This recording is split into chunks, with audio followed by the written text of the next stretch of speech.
This morning, maybe you open an app.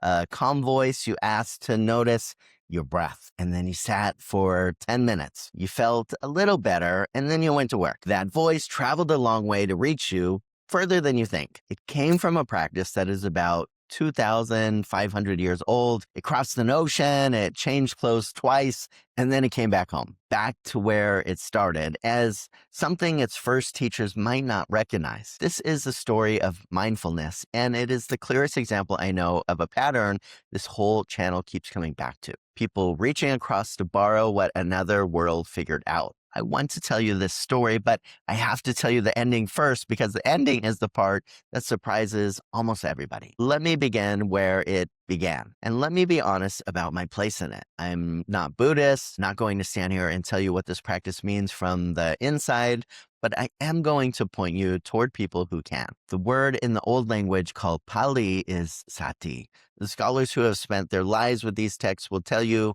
the first meaning is closer to remembering than to relaxing, to keep something in mind, to forget what matters. Mindfulness was the seventh step of something much larger. Buddhist tradition calls it the Noble Eightfold Path, 8 steps, and mindfulness is one of them. And here is the part that matters most for our story. It never traveled alone. The other steps include things like right speech, right action, right work. Those steps are ethics, and they point the whole practice somewhere toward the end of suffering, not toward a better Tuesday. Buddhist scholars, people like Bhikkhu Bodhi and the monk and translator Analayo, make a point that is easy to miss. The tradition even describes wrong mindfulness, attention used to do harm.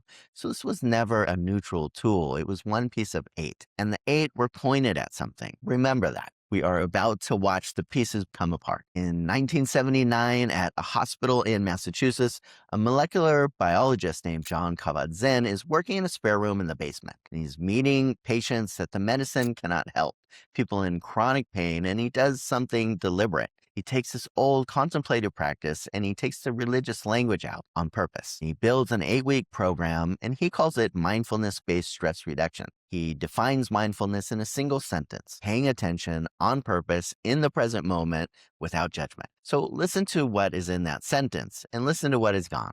There's no 8 steps, there's no ethics named, no end of suffering, just one piece lifted out of the 8 and handed to people who were hurting. And here's the honest part. It helped. People in real pain felt real relief. The research is serious. So this is not a story about a villain. Kabat-Zinn believed in this work completely. He thought of it as a gift to medicine. So hold on to those two things at once. Something true crossed the ocean and something was left on the far shore. The technique came over, but the frame stayed home. Now move forward. 2007, Google, an early engineer named Chad Mang Tan, builds a course for his coworkers. He calls it Search Inside Yourself. The practice changed clothes again. Now it's not for the dying. Now it is emotional intelligence. Now it's about leadership. Now, in the program's own language, it is good for the business bottom line. The course works. It spreads. A German software giant picks it up. Then it is all of a sudden everywhere. The same breathing that helped a cancer patient is now helping you answer your email without coming apart. And this is where some people who love the original tradition start to worry out loud. A Buddhist practitioner and a business professor named Ronald Purser gave their worry a name. He called it Mick Mindfulness. The argument goes like this: a practice that was built to wake you up to suffering, including the suffering that systems cause, can be repackaged. Repackaged to help you put up with the system. Same breath, opposite direction. The monk Bhikkhu Bodhi put it sharply. Without any social conscience attached, he warned, the practice can end up steadying the very thing that is grinding you down. The same technique has been taught in boardrooms, has been taught to soldiers. Strip the frame and it takes on the values of whatever room it walks into. Now, I want to be fair because this is a real argument with real sides. Plenty of thoughtful people disagree. They say any door into stillness is a good door. That a stressed nurse who finds 10 minutes of calm doesn't need a lecture on Buddhist ethics first. And I think both of those things could be true. I'm not here to settle it from the outside, but I am here to show you the shape of what happened. And now we reach the ending, the part I promised you. Here's where you probably expect me to say it. The West took the East's wisdom and hollowed it out. That is the easy story. And it would feel good, and you would probably nod your head and agree, but it's also not the whole truth. Watch where the practice goes next. It becomes an app. One of the most famous was built by a man named Andy Puddicombe. He actually trained as a Buddhist monk for about a decade, ordained in the Himalayas, and then he came home to England and he built a subscription. Tap the screen, a friendly voice, 10 minutes, and the apps that followed behind it. A whole industry of them. And these apps do not stay in the West. They sell back into Asia. Meditation studios open in Chinese cities. New apps appeared there too, built on the Western template.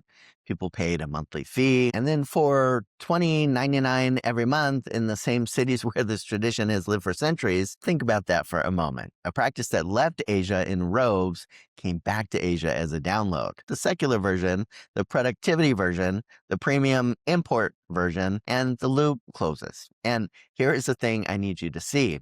Person in Shanghai paying for that app is doing the exact same thing as the person in Boston, reaching for something that some other world seems to have already figured out. The hunger is not a Western disease. The hunger is human. And this is why I had to give you the ending first, because if you think this is a story about what the West does to the East, you've missed it.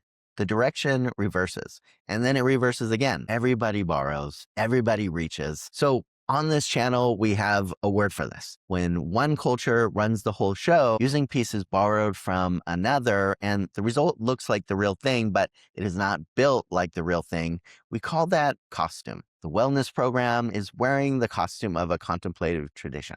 The app in Shanghai is wearing the costume of something that started in a different valley a very long time ago. But I want to be careful here because costume is not a crime and it is not the same as stealing. The question this framework asks is not who is allowed to use this. The question is simpler and harder. What got built? And what got left behind? So in this story, what got left behind is the exact thing the insiders keep pointing at. The ethics, the direction, the 7 other steps that made the 8th one mean something. A piece on its own with the frame removed becomes whatever the room around it wants it to be. So what do you do with all of this sitting there with the app still open on your phone? I'm not telling you to delete it. The breath is real and the relief is real. If 10 minutes helps you get through a hard day, then take that 10 minutes. But maybe hold the longer thing too. You're not the first person to reach for this. You are standing somewhere on a very long line of human beings reaching across for what someone else built. And the difference between borrowing something and building something is just this. Whether you borrow to learn what you are actually holding, whether you go and find the people on the inside, whether you carry the whole frame and not only the one pony trick. That is the whole channel, really. The reaching is human. The building is the choice, and I'm glad you are here for it. Make sure and share what you think in the comments below. And as always, thank you for taking the time to watch. Take care.